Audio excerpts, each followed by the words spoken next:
Hey guys, welcome back to my channel. My name is Stacy and this is going to be my April reading wrap up.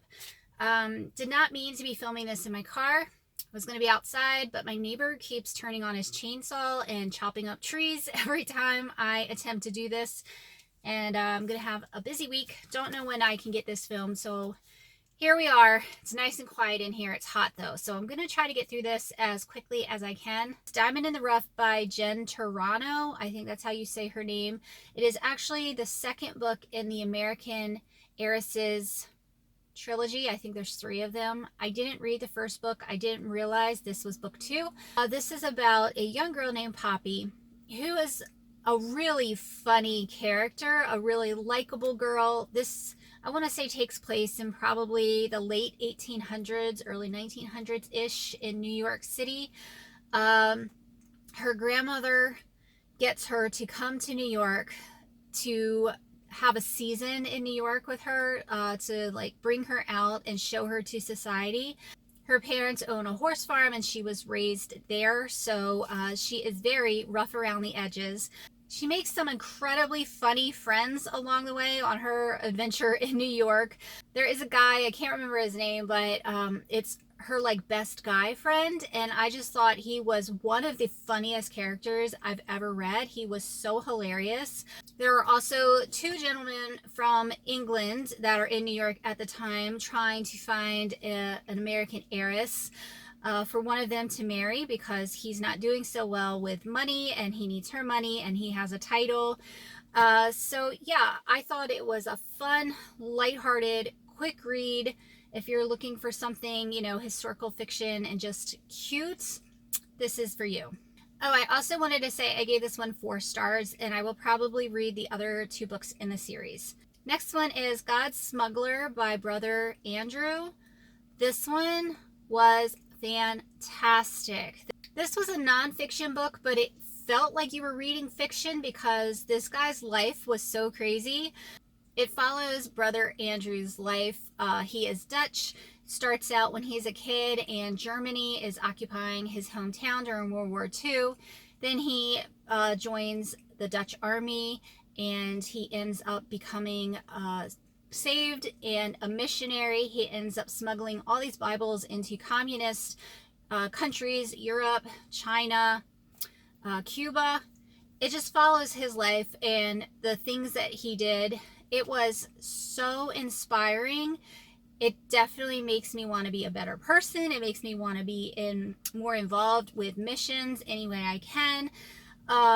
I totally recommend this book for any Christian to read. I think it was just absolutely fantastic. I give it 5 stars. He has a few other books too. I'm definitely going to be reading those. Cannot wait. Then I read Danger on the Lock because I wanted something a little more lighthearted, I think, after that, by Paige Edwards. And this one is a contemporary mystery suspense romance book. And I thought it was super cool because it actually starts out in my hometown. And my hometown is like nothing. It's just like this tiny little blink in the state of Virginia, and there's nothing really here. The main character lives with her mother, and she doesn't know who her father is, so she does some sort of DNA test, and she gets a hit, and she finds out who her dad is, and she finds out that he lives in Scotland. So she's down on her luck. She contacts him. He invites her to come visit him in Scotland, so she goes. The mystery suspense plot of this book is way more involved than what I'm used to. I'm used to just kind of simple murder mystery stories. This had a whole like international aspect to it with kind of really crazy things going on. And I don't want to say too much because I don't want to give any spoilers away, but the romance was good. The mystery was definitely different from what I'm used to. And I also like the similarities that she ended up in the UK, because I also lived in England for several years, and so I just felt that there were a lot of similarities between her life and my life. So I gave this book 3.5 stars. It was very enjoyable. Next, I finished Fault Lines by Vodi Bachman. The other books I either read on my Paperwhite or I listened to. So this one I actually had the physical copy of.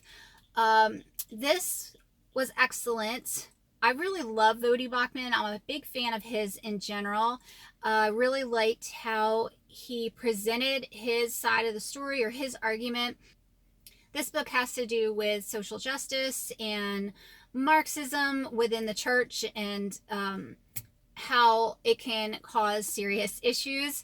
I really liked how he put in a lot of data and facts and figures, and of course Bible verses to back up everything he was saying. Okay, I had to stop this and take a little break because as I was sitting out here filming, my husband decided to come outside and start up his chainsaw. I guess it is just chopping down tree day in my neighborhood.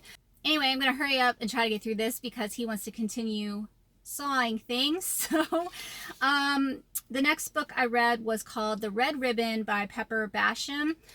I have my notes down here. And that is book 8 of the True Colors crime series.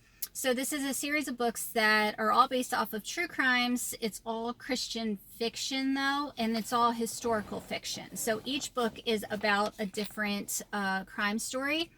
This one I picked in particular because it's set in Virginia, and I'm in Virginia, and it's about a courthouse massacre that I've actually never heard of before, but I thought it was an interesting idea. This one I had a little bit of trouble giving a rating for because there was nothing wrong with the book. The book was absolutely fine. It was what it says it was, but I feel like it just might have been a little too YA for me, and I'm in my 40s, and sometimes YA is hit or miss, and I feel like someone a little younger than me would probably enjoy it a lot more. So I'm just going to give it 3.5 stars. But again, if you like true crime, historical fiction true crime, I definitely think you would like this book, or maybe even a series. I think I will try a few more books from the series and see what I think of those. There's a couple more that I'm interested in. So anyway, moving on, the last book that I read was called The Tomb by Stephanie Lansom. This one I gave 5 stars. It was outstanding. It's biblical fiction set during the time period of the New Testament, revolving around Mary, Martha, and Lazarus. And of course, Jesus plays a big part in this as well.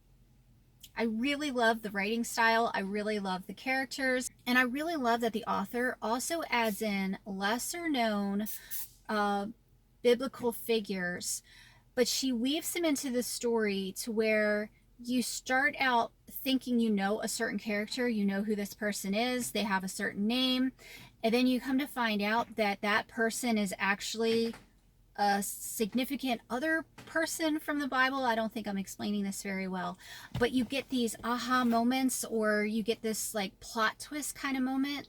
Oh, there my husband goes. And that happened to me twice in this book, where it was 2 important characters from the Bible, but you didn't realize who they were until she gives you this aha moment. And there's a 3rd book in this series called The Thief, which I am dying to get my hands on. I know I'm going to love it as much as this book, and The Well, which is the one that I read the month before that I loved. So yeah, those are the books that I read in the month of April. If you've read any of these books, please let me know down below. There he goes again.